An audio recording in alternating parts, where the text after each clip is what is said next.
రవి ప్రకాష్ సిలికానాంధ్ర ఆసుపత్రి Kuchipudi super speciality వైద్య సేవలు పూర్తిగా ఉచితం. మరి పోలింగ్ శాతం కూడా పోయినసారి కంటే పోల్చుకుంటే దాదాపు 10% పోలింగ్ శాతం రాష్ట్ర వ్యాప్తంగా కూడా పోలింగ్ శాతం పెరగడం, అదేవిధంగా మన జిల్లాలో కూడా 10% పైన పోలింగ్ శాతం పెరగడం, ప్రజలందరూ కూడా ఈ ఎన్నికలు పార్లమెంట్ ఎన్నికలు దేశంలో ప్రధానమంత్రి ఎవరు ఉండాలని నిర్ణయించడం కోసమైనటువంటి అవగాహన ప్రజల లోపల పూర్తిగా ఈ ఎన్నికల్లో గ్రామానికి ప్రతి ఒక్క ప్రజలకు ఈ ఎన్నికలు, ఎందుకంటే మామూలుగా జనరల్గా మనం చూస్తే పార్లమెంట్ ఎన్నికలకు పెద్ద ఉత్సాహంగా ఓటు వేయడానికి ఎవరు ముందుకు రారు. లోకల్ బాడీస్ ఎలక్షన్లు వచ్చే వరకు పోలింగ్ ఎక్కువ అవుతుంది, అసెంబ్లీ వచ్చే వరకు లోకల్ బాడీస్ కంటే కొంచెం తక్కువ అవుతుంది, పార్లమెంట్కి వచ్చే వరకు చాలా తక్కువ అవుతుంది మనం పోలింగ్ చూసుకుంటే. అట్లాంటిది ఈసారి పార్లమెంట్ ఎన్నికల్లో కూడా అసెంబ్లీ ఎన్నికల్లో పోలింగ్ జరిగినట్టుగా ప్రజలందరూ పెద్ద ఎత్తున ఉత్సాహంగా పోలింగ్ బూత్లకు చేరుకొని దేశంలో నరేంద్ర మోదీ గారు ప్రధానమంత్రి కావాలి, దేశం కోసం జరుగుతున్నటువంటి ఎన్నిక, మొన్న రాష్ట్రంలో ముఖ్యమంత్రి ఎవరు ఉండాలని ఏ పార్టీ ఉండాలని మొన్న ఓట్లు వేసినాం, కేసీఆర్ ఓడిపోవాలని మొన్న ఓట్లు వేసినాం. ఈ ఎన్నిక మాత్రం ఖచ్చితంగా దేశంలో మరోసారి నరేంద్ర మోదీ గారు ప్రధానమంత్రి కావడం కోసమైనటువంటి భావన ప్రతి ఒక్కరిలో కూడా, గ్రామాల్లో ఉన్నటువంటి వృద్ధులకు కూడా ఓటు ఎవరికమ్మా అంటే మోదీకి అనేటటువంటి విధంగా స్పందన ప్రతి గ్రామంలో అట్టడుగున ఉన్నటువంటి మారుమూల ప్రాంతాలకు కూడా ఈ ఎలక్షన్ మోదీ గారిని గెలిపించాలని, మోదీ గారు ప్రధానమంత్రి కావాలని పెద్ద ఎత్తున చైతన్యం వచ్చింది ప్రజల లోపల. అదేవిధంగా పోలింగ్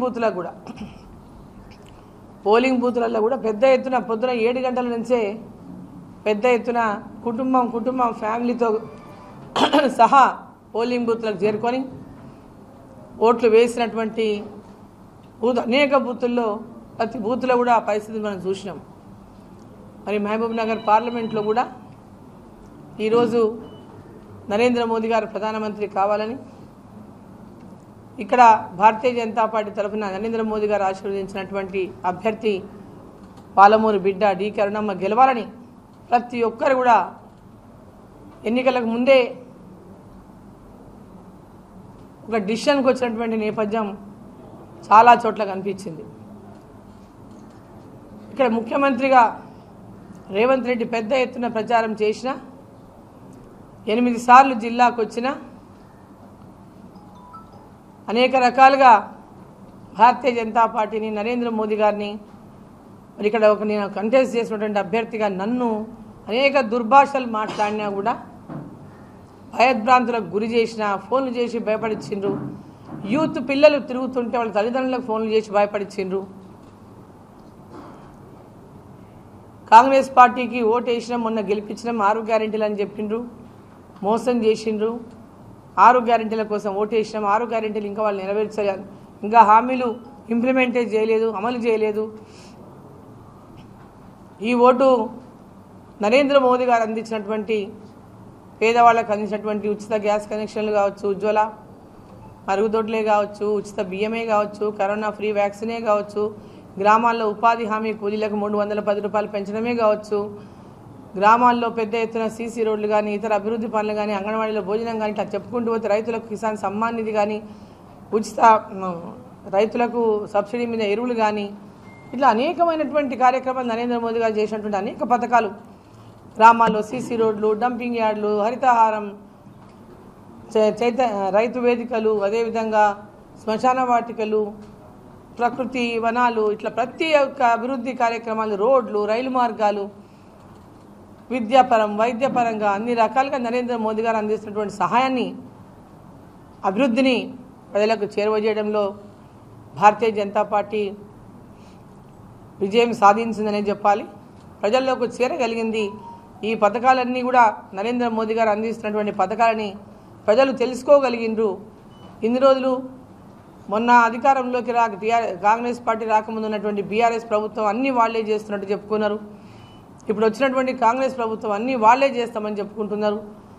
కేంద్ర ప్రభుత్వం నుంచి వస్తున్న నిధుల గురించి వీళ్ళు ఎవరు చెప్పకపోవడం, పథకాల గురించి ప్రజలకు చేరవేయకపోవడం, వాళ్ళకు అవగాహన కలిగించకపోవడం, చైతన్యం కలిగించకపోవడం, మరి ఇవన్నిట్లో కూడా ప్రజలకు ఒక హామీని నరేంద్ర మోదీ గారు అందిస్తున్నటువంటి ప్రతి ఒక్క అభివృద్ధి పథకం ఏ డెవలప్మెంట్ సోర్స్ అంటే ఎలాంటి డెవలప్మెంట్ పథకమైనా ప్రజలకు చేరవేస్తాము, అది మీకు అందిస్తాము అని ప్రజల్లోకి తీసుకెళ్ళగలిగినాం.